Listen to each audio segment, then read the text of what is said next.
Entry પાડવા જાય ને એમાં હલવાઈ જાય. હવે એક ગામમાં રામાપીરનું આખ્યા ભેરબાને છું કે એન્ટ્રી પાડી દો. ભેરબાન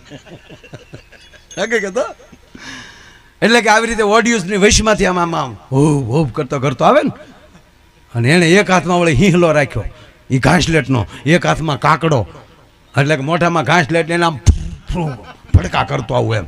ઘડીક બેહાડી ગયો, ઘડીક બેહો મારા બા, ઘડીક બેહો, હા ઘડીક બેહો ને સારી વાતું કરું છું.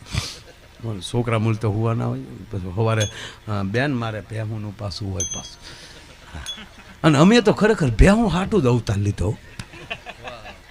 એ ભેહું દોવાની, ડેરીમાં દૂધ ભરવાનું, ફીણવાળા દૂધ તો હવે છોકરા ભાળે નહીં, નકર ફેટ ન આવે બેન. એ પાછું ડેરીમાં જે રૂપિયા આવે એનું ખાંડ લાવવાનું, એ ખાંડ ભેહુંને ખવડાવવાનું, એ ભેહુંને પછી દોવાની, એ પછી ડેરીમાં દૂધ ભરવાનું, ડેરીના પૈસા આવે એનું ખાંડ લાવવાનું, ખાંડ પાછું ભેહું. આ રોલમાં બહાર નીકળ્યા જ નહીં. આપણે નક્કી જ ન થયું કે આ ભેહું હાટું આપણે જન્મ લીધો. ઘર પૂરતું રાખો 2 ભેહું,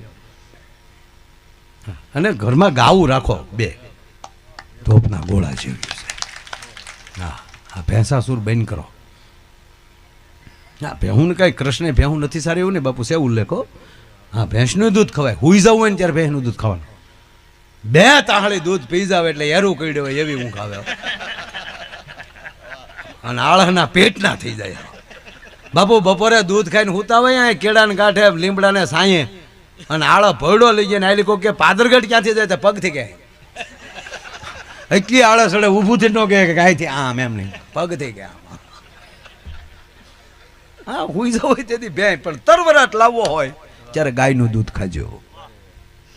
ગાય તરવરાટ બહુ આપે.